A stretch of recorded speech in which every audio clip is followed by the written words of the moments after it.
오늘 말씀의 제목은 그리스도인에게 필요한 것은 한 가지뿐이라입니다. 그리스도인에게 필요한 것은 한 가지뿐이라.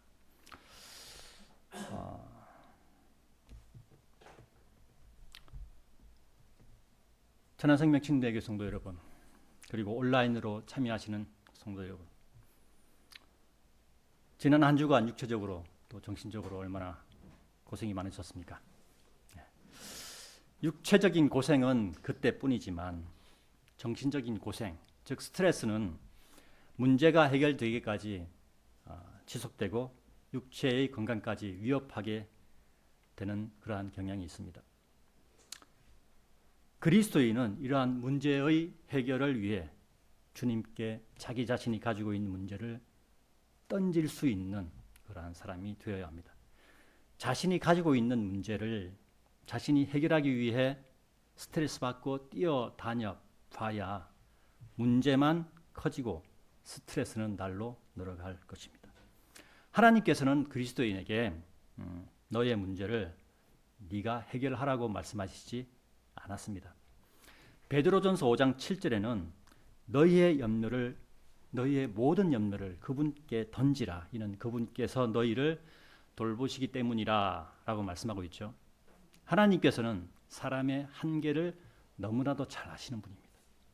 왜냐하면 우리를 만드신 분이잖아요. 그러나 우리는 우리의 한계를 가끔씩 잊어버리는 경향이 있습니다. 오늘 말씀의 제목, 그리스도인에게 필요한 것은 한 가지뿐이라에 대하여 생각해 보겠습니다. 첫 번째, 예수님을 마음에 받아들여야 생명의 말씀을 들을 수 있다에 대해서 생각해 보겠습니다.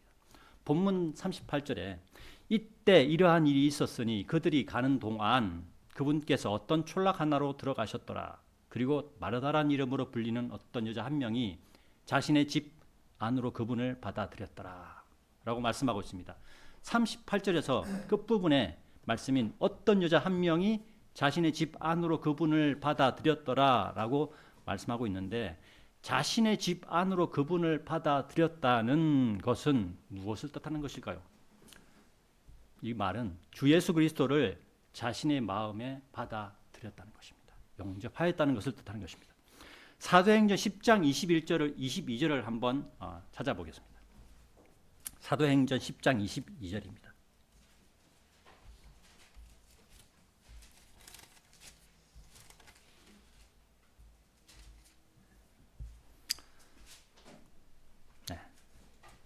그러자 그들이 이같이 말하였더라. 백부장 고넬료는 의인이요 하나님을 두려워하고 유대인들의 온 민족 사이에서 좋은 평판을 가진 분인데 거룩한 천사에 의하여 하나님으로부터 온 경고를 받았으니 사람을 보내서 당신을 그의 집 안으로 모시고 당신의 말씀들을 들으라 하셨나이다 라고 말씀하고 있습니다. 백부장 고넬료는 하나님의 말씀을 들을 준비가 된 사람이었습니다. 당신을 그의 집 안으로 모시고 당신의 말씀을 들으라 하셨나이다라는 말은 조용한 가운데 방해받지 않는 곳에서 말씀을 들으라는 뜻이기도 하죠. 사도행전은 사도들의 역사서이므로 우리에게 직접 적용할 수 없지만 영적인 적용은 얼마든지 가능하죠. 사도행전 10장 22절에서 백부장 고넬료는 구원받을 수 있는 조건이 완성된 것으로 볼 수 있습니다. 오늘날이야 길거리 어디서도 전도자에게 구원의 말씀을 듣고 구원받겠다고 의사표시를 하면 구원받을 수 있죠. 그러나 백부장인 고넬료는 유대 지역으로 파견된 로마의 군인이었습니다. 이방인으로서 유대인들의 마음을 얻기란 쉽지 않았을 것입니다. 더욱이 로마는 점령군으로 이스라엘 지역에 주둔하고 있었기 때문에 유대인들의 반감을 사기가 쉬웠을 것입니다. 그러나 백부장 고넬료는 다른 점령군들과는 다르게 하나님을 두려워하고 유대인들 사이에 좋은 평판을 얻었다고 성경은 말씀하고 있습니다. 백부장 고넬료의 이런 부분이 구원받을 수 있는 조건을 갖추었다고 보는 것입니다. 사도행전 10장 22절에서도 이 부분을 말씀하고 있고 연이어서 천사의 경고를 듣고 베드로를 고넬료에게 보냈다고 성경은 말씀하고 있습니다.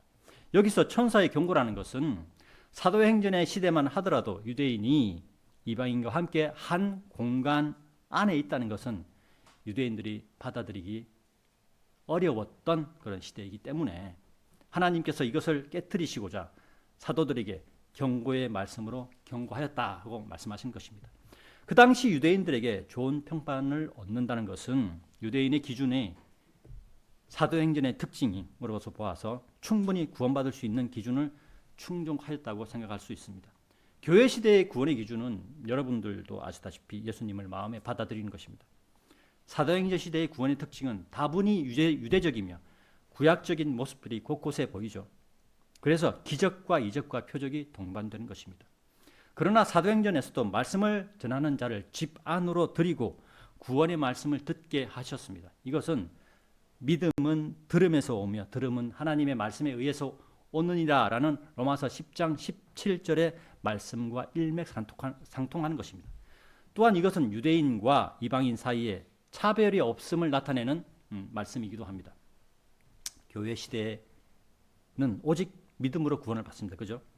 유대인이라 할지라도 예수님을 영접하지 않으면 구원받지 못합니다. 지금 그러니까 현재 이스라엘이 있죠. 그리고 이스라엘 안에는 유대인이 살고 있습니다. 그리고 또한 다른 전 세계적으로도 유대인이 각 나라마다 살고 있습니다. 그러나 한국에는 거의 없죠. 그런데 그 유대인이라 할지라도 예수 그리스도를 영접하지 않으면 구원받지 못한다는 거예요. 지옥으로 간다는 거죠. 로마서 3장 9절에는 이런 말씀이 있습니다. 그렇다면 무엇이냐? 우리가 그들보다 더 나으냐? 절대로 아니니라. 우리가 앞서 유대인들과 이방인들 모두를 입증하여 그들이 다 죄 아래 있다고 하였기 때문이라. 이 말은 예수님을 영접하지 않으면 다 지옥을 간다는 거예요. 모든 사람이 죄인이라고 말씀하시고 있는 것입니다. 예수님을 받아들여야 하나님의 말씀인 진리의 지식을 들을 수 있는 것입니다. 예수님을 받아들이지 않는 사람들은 성경 말씀에 관심을 두지 않기 때문입니다. 그들은 자신들의 배에만 관심이 있는 사람들일 뿐입니다. 요즘은 구원의 확신도 없는 사람들을 예배당으로 모이게 하고 또 구원으로 인도하지도 않고 그리고 사람의 혼에는 관심도 없고 예배에 참석하면 물질의 복을 받는다거나 찬양을 부르고 목사의 말에 아멘 하고 대답하면 구원받은 줄로 믿게 만드는 그들만의 모임을 교회라고 말하는 엉터리 교회들이 넘쳐나는 시대입니다. 예배당에 십자가가 없으면 이단이라는 정말 황당한 논리를 펼치는 시대입니다.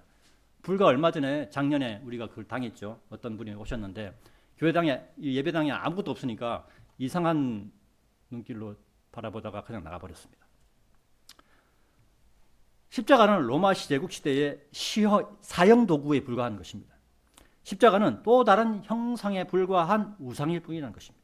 하나님께서는 십자가의 형상에 경배하라고 말씀하시지 않으셨죠. 우리는 십자가에 매달려 있는 고통스러워하는 예수님을 경배하는 것이 아닙니다. 우리는 십자가를 이기시고 예수님의 보좌 오른편에 앉아 계신 예수님을 경배하는 것입니다.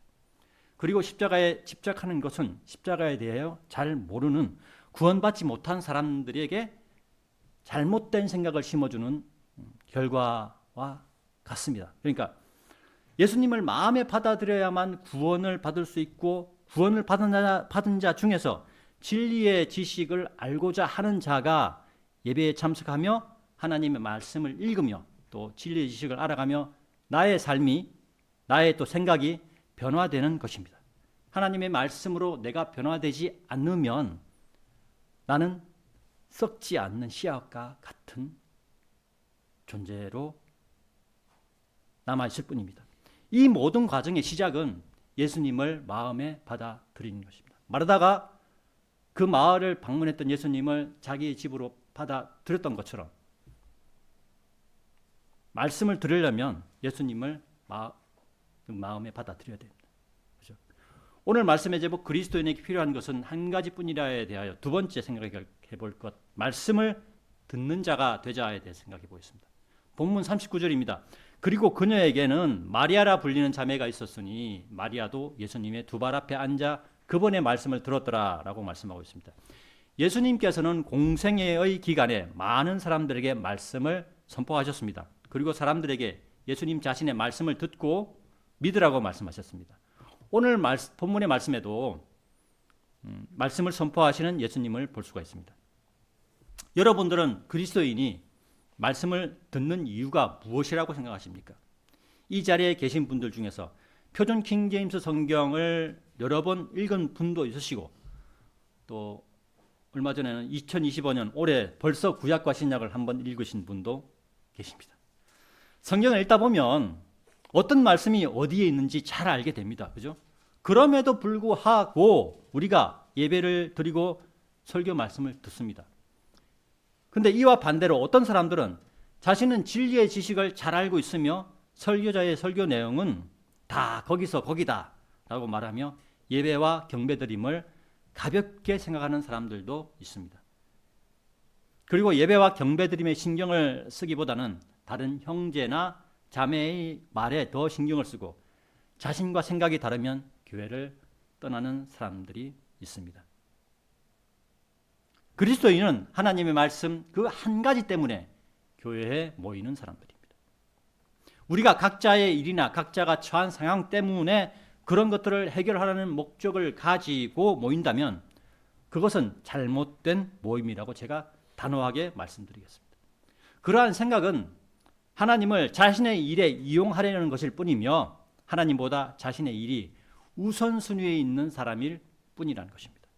구약의 이스라엘 백성이 그러한 행동을 하였고 결과적으로 이스라엘은 하나님의 말씀을 거절하고 나라가 없어지는 파국에까지 이르게 되었습니다. 천안생명침대교회 성도 여러분, 여러분의 우선순위가 무엇입니까? 여러분의 삶이 우선순위인 사람은 육신을 따르는 자들이며 육신에 속한 것들을 생각하는 사람에 불과할 뿐입니다. 하나님의 말씀이 우선순위에 있는 사람은 성령을 따르는 자들이며 생명과 화평이 그 사람 안에 있습니다. 하나님의 말씀을 읽고 경배를 드리고 기도하는 사람은 그 사람의 일을 하나님께서 책임져 주시고 인도해 주실 줄 아는 사람이며 생명과 화평이 있는 사람입니다. 아까 오전에 집사님께서 예수회의 로마 가톨릭의 조직인 예수회의 그 강령이 뭐냐 이렇게 이제 말씀하셨죠. 수단이 목적을 정당화한다. 어떤 목적을 이루기 위해서 어떤 나쁜 짓을 하더라도 목적을 이루면 그것으로 만족한다는 거예요. 이게 얼마나 사악한 말입니까? 그러나 우리는 우리의 목적을 위해서 교회를 나오는 게 아니라요. 하나님께 예배드리기 위해서 이 자리에 나오는 거예요. 그리고 우리가 우리의 일을 하나님께 예배드리고 기도하면 그 기도를 들으시고 우리의 어려운 점, 우리가 해결하지 못하는 점, 내가 어려워하는 점을 하나님께서 해결해 주시는 것입니다. 순서가 뒤바뀌어서는 안 된다는 것이죠. 성경은 로마서 8장 5절과 6절에서 이렇게 말씀하고 있습니다. 이는 육신을 따르는 자들은 육신에 속한 것들을 생각하지만 성령을 따르는 자들은 성령께 속한 것들을 생각하기 때문이라. 이는 육신으로 생각하게 되는 것은 사망이나 영적으로 생각하게 되는 것은 생명과 화평이기 때문이라 라고 말씀하고 있습니다. 하나님의 일들을 먼저 우선순위로 생각한 사람은 육신에 속한 것들을 생각하지 않습니다. 그리고 생각할지라도 가볍게 넘깁니다. 그리고 스트레스를 받지 않습니다. 아까 제가 앞에서 스트레스 얘기했는데 하나님의 일들을 먼저 생각하는 사람은 자신이 하는 일의 결과를 하나님께 던지는 사람입니다. 일의 결과에 전전긍긍하는 사람이 아니라는 것입니다. 하나님께서는 모든 사람에게 똑같은 하루의 시간을 허락하셨습니다. 누구에게는 25시간을 주시고 누구에게는 23시간을 주시는 그런 분이 아니십니다. 하루 24시간 중에서 잠자는 시간, 생업을 하는 시간 등을 제외한 나머지 시간에는 하나님의 말씀을 보는 시간과 기도하는 시간을 반드시 소유하시길 바랍니다. 하나님의 말씀은 우리에게 진리의 지식을 소유하게 하며 하나님의 일들에 눈을 뜨게 인도하는 것입니다. 다시 말씀드리지만 하나님의 말씀에 변화되지 않는 그리스도인은 땅 속에 심겨져서 썩지 않는 씨앗과 같은 존재인 것입니다. 농부의 기대에 부응하지 못하고 땅에 지장을 주는 것입니다. 변화되지 않는 그리스도인은 열매가 열리지 않는 나무와도 비교할 수도 있습니다. 땅 속에 영양분을 빨아들여서 나무는 자라는데 열매가 열리지 않는 것과 똑같은 것입니다.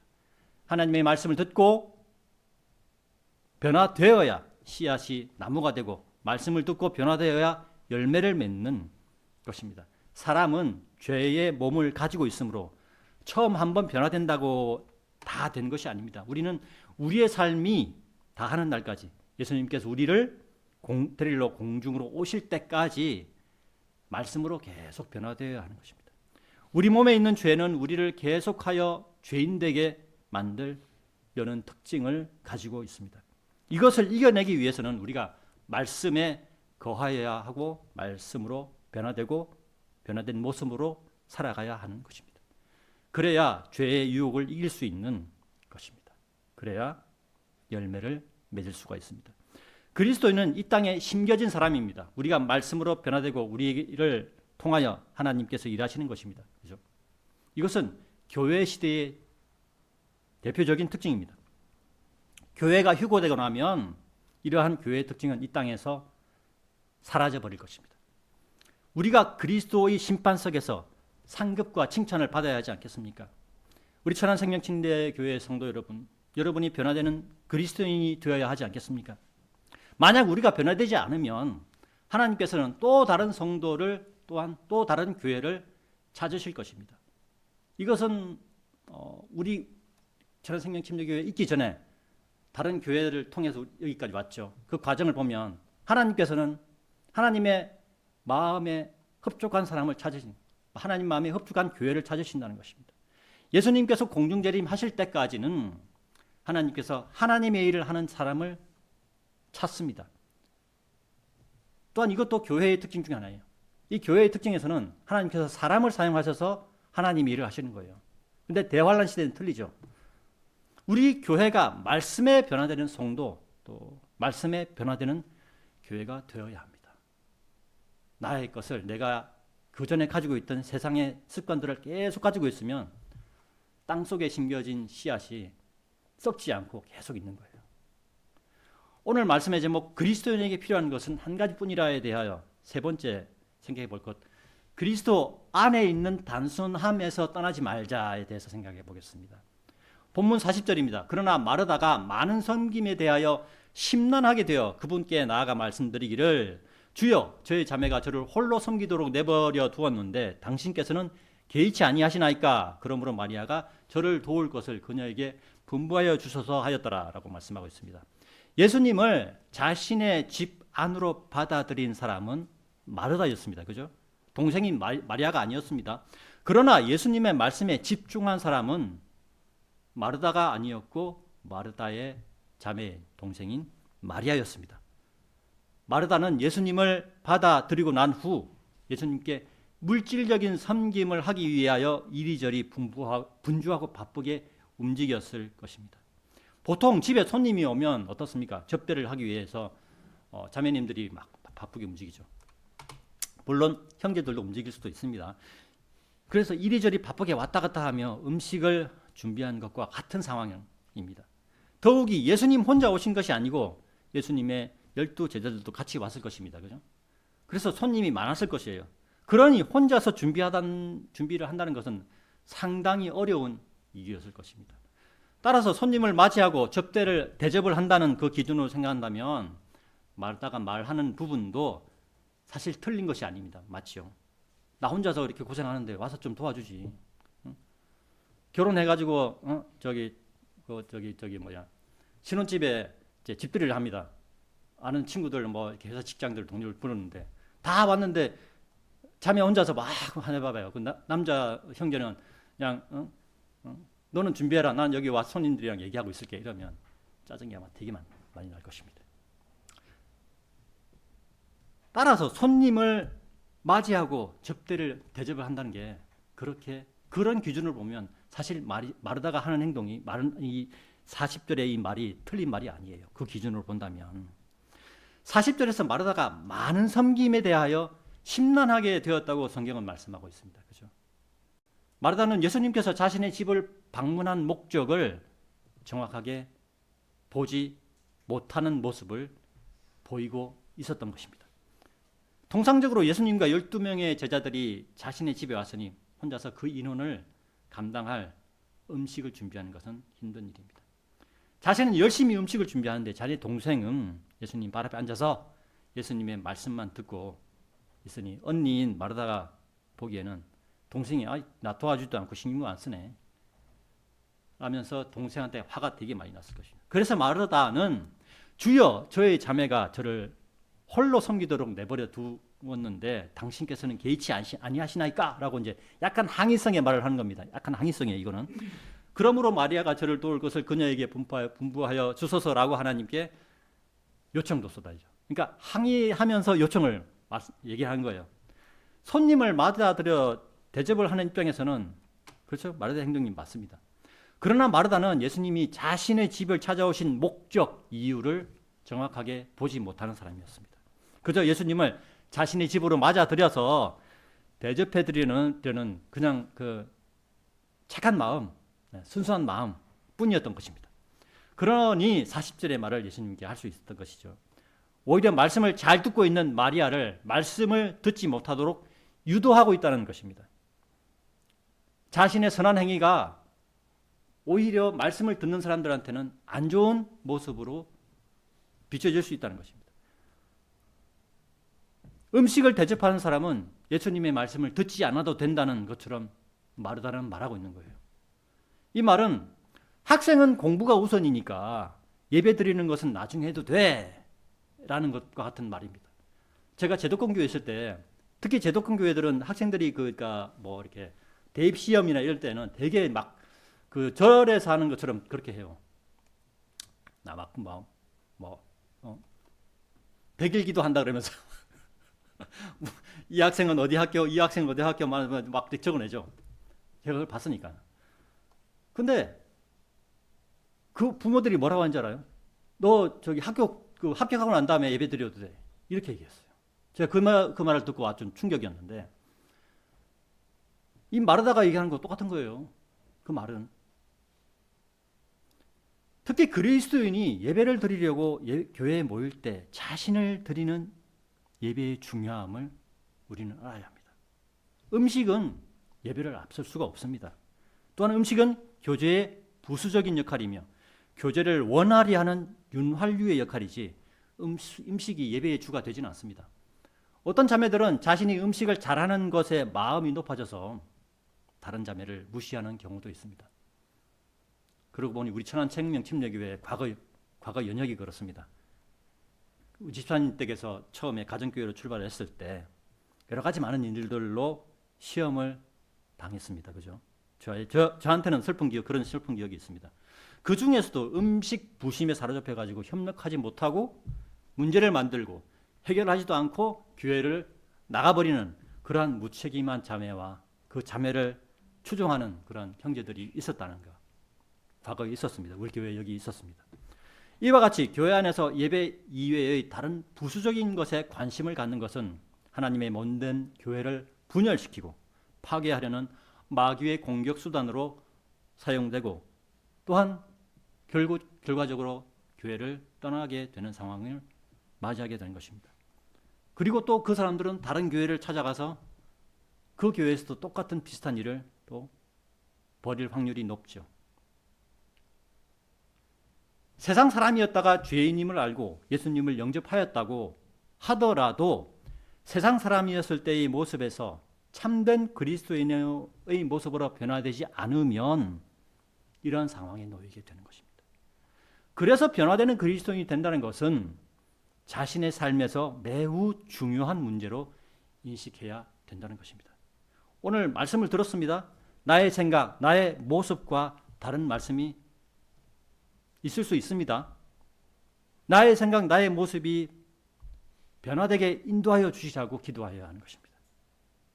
저 말씀은 틀렸어. 이게 아니라 나를 변화시켜 달라고. 이 말씀에 비추어서 나를 변화시켜 달라고 기도하는 그런 그리스도인이 되어야 되는 것입니다. 마르다는 예수님의 말씀을 듣는 것보다 예수님을 대접하는 것에 관심이 있었습니다. 오늘날에도 예배보다는 다른 것들에 관심이 있는 사람들이 종종 있습니다. 음식에 관심이 있습니다. 다른 자매가 음식을 하면 시기하고 왕따를 시키려고 합니다. 다른 형제들의 말에 쉽게 상처를 받고 교회를 떠나가는 사람도 있습니다. 이런 분들은 하나님의 말씀보다 부수적인 것들에 더 관심을 두려는 분들이라고 말할 수 있습니다. 이런 분들은 자신들의 생각을 하나님 앞에 내려놓고 자신들의 생각을 말씀으로 변화되고 자신의 마음이 말씀으로 변화되어야 온전한 그리스도인으로 살아갈 수가 있습니다. 예수님께서는 우리에게 혼란을 주기 위해 오신 분이 아닙니다. 우리는 하나님의 말씀에서 평안을 얻고 하나님의 말씀에서 위로를 얻어야 합니다. 성경 한 군데 찾아보겠습니다. 고린도후서 11장 3절입니다. 고린도후서 11장 3절입니다.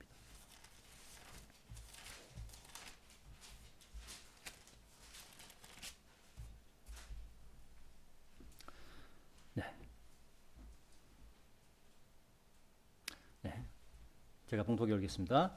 그러나 그 뱀이 이브를 간교함으로 기만한 것 같이 어떤 방식으로든 너희의 생각들이 그렇게 그리스도 안에 있는 단순함에서 떠나 변질될까 내가 두려워하노라 라고 말씀하고 있죠. 말씀 듣는 것 이외에 다른 것들로 그 생각이 복잡해져서 마음이 심란하게 되고 염려와 불안이 닥친다는 것입니다. 예수님께서는 이러한 것을 우리에게 주시기 위해 오신 분이 아닙니다. 말씀 한 가지, 말씀을 들으라. 예수님께서는 마르다에게 그 말을 하고 있는 거예요. 우리의 생각이 예수 그리스도 안에는 우리의 생각이 예수 그리스도 안에 있는 단순함에서 떠나 세상의 것들로 변질되어서는 절대로 안 됩니다. 마리아는 예수님 발 앞에 앉아 말씀을 들었으나 마르다는 세상의 것들로 생각이 많아지고 마음이 심란하게 되었던 거죠. 우리도 일주일 동안 세상의 것들에 휘둘린 우리의 마음을 하나님 앞에 내려놓고 하나님께 예배드리고 경배드리는 우리 각자의 마음을 드리는 것을 통하여 마음의 위로와 평안을 얻는 그 단순함에서 떠나지 말아야 한다는 것입니다. 마음의 평안과 위로는 예수 그리스도 안에 있는 단순함에서 나오는 결과물입니다. 오늘 말씀의 제목 그리스도인에게 필요한 것은 한 가지뿐이라야 돼요. 네 번째, 많은 일들이 사람에게 주는 선물은 염려와 불안뿐이다. 본문 41절입니다. 그러자 예수님께서 그녀에게 대답하여 이같이 말씀하셨더라. 마르다야 마르다야 네가 많은 일들에 대하여 염려로 가득하고 불안해하는도다 라고 예수님께서 말씀하고 있죠. 40절에서 마르다의 말을 들으신 예수님께서는 마르다가 가지고 있는 문제점에 대하여 두리뭉실하게 말씀하지 않으시고 정확하고 날카롭게 지적하십니다. 마르다의 문제는 너무 많은 일들을 하고 있다는 것입니다.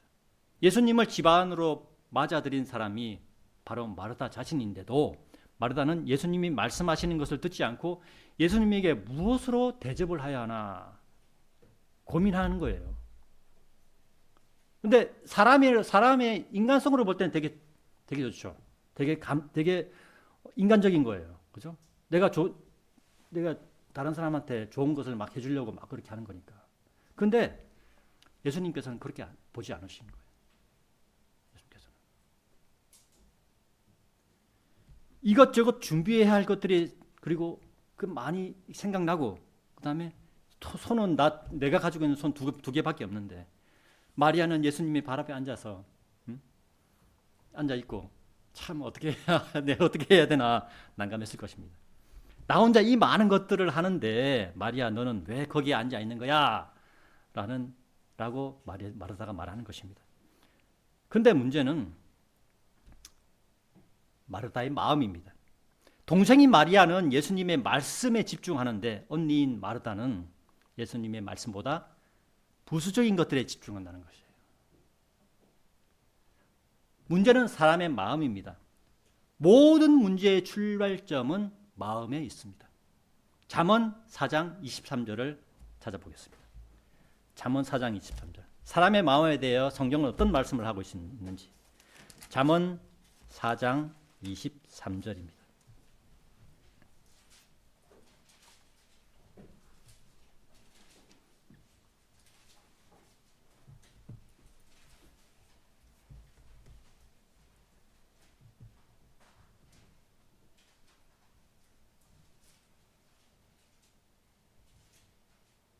네, 다 찾은 줄 알고 제가 봉독해 읽겠습니다. 열심을 다하여 23절입니다. 열심을 다하여 너의 마음을 지키라. 이는 인생의 문제들이 거기서 나오기 때문이라 라고 성경은 바로 얘기하고 있죠. 성경은 에둘러서 얘기하지 거의 그렇게 얘기하지 않았습니다. 바로 즉각 얘기하십니다. 하나님께서는 이미 오래전에 사람의 문제에 대하여 정확하게 짚고 있다는 것입니다. 사람이 인생에서 겪는 문제는 사람의 마음에서 나오는 것입니다. 여러분이 어떤 문제를 겪고 있습니까? 여러분 각자 자신의 마음을 열심을 다하여 지키십시오. 더 이상 마음이 흔들리지 않도록 말씀을 읽고 하나님께 기도하십시오. 이것이 열심을 다하여 마음을 지키는 유일한 방법입니다. 어떤 일을 시작하려고 하십니까? 먼저 기도하시고 말씀을 읽고 응답을 받으십시오. 자신의 마음에 들어오는 인간적인 생각으로 결정하지 마십시오. 기도하시고 말씀을 읽으면서 기다리시면 그 일에 대하여 말씀으로 응답하시든지 아니면 처한 상황에서 어떤 상황을 만들어 주실 것입니다. 만약 하나님의 응답을 기다리는데 어떤 일로 인하여 하지 못하게 되더라도 실망하지 마십시오. 그것이 하나님의 응답일 수 있습니다. 어떤 일이 성도 여러분이 해야 하는 일이면 하나님께서 그 일을 하도록 인도하여 주십니다. 반대로 성도 여러분이 해야 하는 일이 아니라면 하나님께서 그 일을 하지 못하도록 막으십니다. 그러한 하나님의 인도하심과 은혜를 반드시 체험하는 여러분이 되시길 바랍니다. 하나님의 인도하심과 은혜를 체험하려면 기도하면서 말씀을 읽으시고 반드시 참고 기다리며 인내하십시오. 온 우주 만물과 이 땅의 주관자는 마귀가 아니고 하나님이십니다. 그리스도인은 하나님께 속한 자들입니다. 따라서 그리스도인은 하나님을 의지하며 인내하여야 하는 것입니다. 하지만 구원받지 못한 이 세상에 속한 사람들은 마귀에게 속한 자들입니다. 그들의 왕은 마귀입니다. 그리고 마귀는 이 세상에 속한 사람들에게 염려와 불안을 주는 존재입니다. 그리고 마귀는 구원받은 자라고 하더라도 세상의 것들로 속여서 지옥으로 끌고 가려는 자입니다. 우리는 이러한 마귀의 계획에 속지 말아야 하는 것입니다. 그래서 성경은 열심을 다하여 너의 마음을 지키라고 말씀하고 있는 것입니다. 구원받은 사람이 마귀에 속아서 세상으로 갈지라도 교회 시대에 한번 구원은 영원한 것이므로 그 영혼이 지옥으로 가지는 않지만 마음속에 내주하시는 성령님의 탄식과 세상의 것들 가운데서 고민하다가 하나님께서 일찍 데려가실 수도 있는 것입니다. 그리스도인은 마귀에서 하나님께로 그 소속이 변경된 사람들입니다. 따라서 우리가 마귀가 왕인 세상 사람들처럼 염려와 불안에 빠져야 할 이유가 전혀 없는 것입니다. 마르다는 하지 않아도 될 일을 사서 고생하는 유형의 예표라고 말할 수 있습니다. 교회 시대를 살아가는 그리스도인들 가운데서도 하지 않아도 될 일을 사서 고생하는 사람이 있습니다. 세상의 많은 일들은 사람에게 염려와 불안을 선물할 뿐입니다. 마르다는 많은 일들을 신경 쓰느라 염려로 가득하고 불안해하는 사람이었습니다.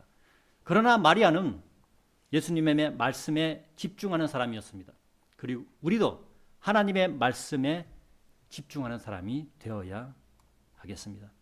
오늘 말씀의 제목 그리스도 안에 필요한 것은 한 가지뿐이라에 대하여 5번째 마지막입니다. 필요한 것은 한 가지뿐이라에 대해 생각해 보겠습니다. 본문 42절입니다. 그러나 필요한 것은 한 가지뿐이라 그런즉 마리아는 그 좋은 편을 선택하였으니 그녀는 그것을 빼앗기지 아니하리라 라고 예수님께서 말씀하고 있습니다. 지금 마르다 네가 신경 쓰고 염려하고 불안해하면서 준비하는 것들은 필요한 것이 아니야 라고 예수님께서는 말하고 있는 거예요. 네가 아무리 그 인간적으로 이렇게 열심히 이렇게 해서 대접한다 한들 그것이 중요한 게 아니야 라고 예수님께서 말씀하고 있는 것입니다. 예수님의 말씀 선포의 시간에 필요한 것은 예수님의 말씀을 듣는 것이죠. 예수님의 말씀 선포에 집중하는 것이었습니다. 다른 일에 신경 쓰느라 말씀에 집중하지 못하는 것은 필요하지 않는 일이라는 것입니다. 우리도 마찬가지입니다. 예배를 드리는 것에 집중해야 합니다.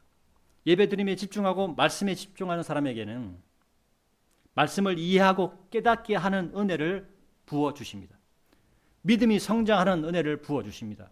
말씀이 나의 행동이 변화되는 은혜를 주십니다. 마르다는 많은 일들로 인하여 마음이 변하지 않았던 것입니다. 그러나 마리아는 예수님의 말씀을 들음으로 마음의 평안과 화평을 느꼈을 것이고 마르다와 같은 염려와 불안이 없었음이 확실합니다. 그죠? 그래서 예수님은 마르다는 그 좋은 편을 선택했으니까 그녀는 그것을 빼앗기지 아니하리라라고 말씀하시는 것입니다. 사람의 습성이 그렇습니다. 나에게 좋은 것이면 절대 뺏기지 않죠. 마리아는 예수님의 말씀의 단순함과 평안과 화평을 예수님의 말씀 들음으로써 알은 거예요. 그러니까 그것을 빼앗기지 않는. 그런데 마르다는 그걸 몰랐던 거예요. 그러니까 계속 세상적인 것들을 붙잡고 있는 거죠. 요한복음 6장 63절에 이런 말씀이 있습니다. 되살아나게 하는 것은 영이라 육신은 아무것도 유익하지 아니하느니라. 내가 너희에게 전한 말들 그것들은 영이요 그것들은 생명이라 라고 말씀하고 있습니다. 예수님의 말씀은 영이요 생명이라고 말씀하고 있는 것입니다. 그죠? 예수님이 살아계실 때의 말씀이나 지금의 이 말씀이나 똑같은 거예요. 영이요 생명이라는 것입니다. 마리아는 예수님의 말씀에 화평과 평안과 영과 생명을 느꼈음을 본문 42절에서 예수님께서 말씀하고 있는 거예요. 이것을 느끼는 사람은 말씀에서 떠나지 않습니다. 우리의 삶에서도 마찬가지입니다. 육신의 일은 우리가 이 세상에서 빚지지 않고 살아가는 정도만 하면 되는 거예요. 이 세상에서 남들에게 손 벌리지 않을 정도만 하면 되는 겁니다. 육신의 일을 아무리 잘한다고 하더라도 우리의 영과 혼에 생명을 주는 일은 아니기 때문입니다. 우리의 영과 혼에 생명을 주는 것은 하나님의 말씀뿐이라는 것입니다. 예배를 드리는 주일날 예배드리지 않고 내가 벌려놓은 세상에 많은 일을 하더라도 그 많은 일들이 나에게 주는 것은 염려와 불안뿐이라는 것입니다. 그 많은 일들이 해결되기 전에는 염려와 불안 가운데 있을 수밖에 없는 것이 사람입니다. 마르다는 이런 상황에 부닥쳐 있는 것입니다. 우리도 이런 상황에 부닥쳐 있을 수 있습니다. 문제가 해결되지 않고 시간만 흘러가는 상황이 될 수가 있습니다. 그러한 상황에 부닥쳐 있을지라도 우리는 하나님을 의지해야 하는 것입니다. 하나님을 의지하는 것은 예배를 드리는 것입니다. 말씀을 보는 것입니다. 기도를 드리는 것입니다. 그리고 하나님께서 일하셔서 해결해 주실 때까지 자신의 요청을 기도하고 기다리고 인내하는 것입니다. 인내하면서 묵묵히 자신이 할 수 있는 일을 하는 것입니다. 자신이 할 수 있는 범위를 넘어서는 것은 그건 욕심이죠. 그죠? 사람은 사람의 마음을 움직이게 할 수 없습니다. 그죠? 내가 같이 살고 있는 제 자매의 마음도 움직이지 못해요. 저는. 그만큼 사람의 능력은 제한적입니다. 그러나 하나님께서는 사람의 마음을 움직이시는 분입니다. 세상에서 사람이 사람의 마음을 움직이게 하려면 결국 세상적인 방법이 뭐죠? 재물을 사용하여서 비리를 저질러야 가능한 것입니다. 이것은 하나님께서 그리스도인들에게 요구하는 방법이 절대로 아닙니다. 예수님께서는 많은 일들로 인하여 마음이 심란한 마르다에게 단 하나의 정답을 말씀하셨습니다. 필요한 것은 한 가지뿐이라. 마르다에게 필요한 것은 마리아가 선택한 예수님의 말씀을 듣는 것이었습니다.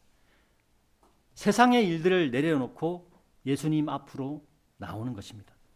오늘 말씀의 결론입니다. 오늘날 교회 시대의 마지막 시대인 라오디게아 시대의 끝자락을 살아가는 성도 여러분, 라오디게아 시대가 의미하는 사람의 인권을 강조하는 시대가 오늘날의 시대입니다. 요즘은 죄를 지은 사람이라고 할지라도 인권이 있다고 인권 타령을 해서 가해자의 모습을 모자이크 처리해서 보여주지 않는 시대죠. 이게 왜 이렇게 됐냐면 한국의 대법원에서 결정을 했기 때문에 그런 거예요. 그래서 얼굴을 보여줬다가 이 가해자가 이 얼굴을 보여준 어떤 언론사나 아니면 그 사람들을 갖다가 신고를 하게 되면 벌금을 물게 되어 있습니다. 그러니까 그 벌금도 한두 푼이 아니에요. 그러니까 이렇게 못하게 되는 거죠. 이렇게 되면 죄를 짓는 것에 대한 양심의 꺼리낌이 없어질 것은 불을 보듯 뻔한 것이고, 죄를 짓고도 얼굴이 알려지지 않으니 나라가 죄인을 두둔하는, 그리고 눈 감아주는 나라가 되어버린 격이 되어버렸습니다. 이러한 현상은 우리나라가 특히 더 심하죠. 그리고 몇 년 전에는 간통죄도 폐지되어 가지고 간통을 저지르더라도 죄라고 하지 않는 그러한 세상이 되어버렸습니다. 하나님의 말씀에 정면으로 어기는 행위를 이 시대의 사람들이 하는 것입니다. 점점 이방인의 죄가 차오르고 있음을 우리는 알아야 하는 것입니다. 이것은 예수님께서 공중 재림하실 때가 점점 다가오고 있다는 것을 미리 알려주는 것이기도 합니다. 이럴 때일수록 그리스도인들에게 필요한 것은 단 한 가지라고 말할 수 있습니다. 하나님의 말씀 앞에 자신을 드릴 수 있어야 합니다. 하나님의 말씀 앞에 자신을 드린다는 것은 주의 부활하신 후 첫날에 예배와 경배를 드리는 것입니다. 각자의 삶에서 말씀을 보는 것입니다. 각자의 삶에서 모든 부분을 기도로 알려드리고 문제의 해결함을 받는 것입니다. 즉 하나님과의 교제로 각자 자신만의 간증을 가지고 삶을 살아야 하는 것입니다. 부모님 때문에 교회 나오거나 친구 따라서 교회에 나오는 것은 나의 간증이 되지 못합니다. 그리스도인 각자 자신의 힘으로, 자신의 노력으로 하나님을 체험하는 간증은 이 세상을 살아나가는데, 이 세상을 이겨나가는 힘이 되는 것입니다. 교회를 다니다가 그만두는 사람은 이러한 간증이 없는 삶을 살았기 때문입니다.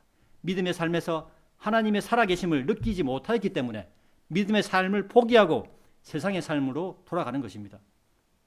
믿음의 삶에서 간증이 있는 사람은 세상을 이기는 삶을 살 수 있습니다.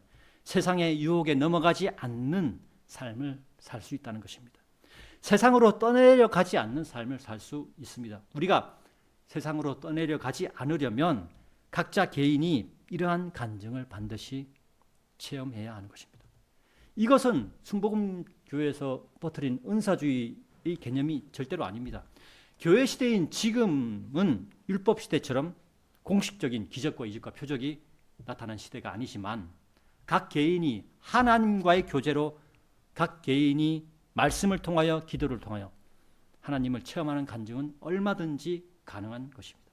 찬양생명 침례교회 성도 여러분, 그리고 온라인으로 참여하시는 성도 여러분, 여러분들이 그리스도인이라고 생각되시면 여러분들에게 필요한 것은 단 한 가지입니다.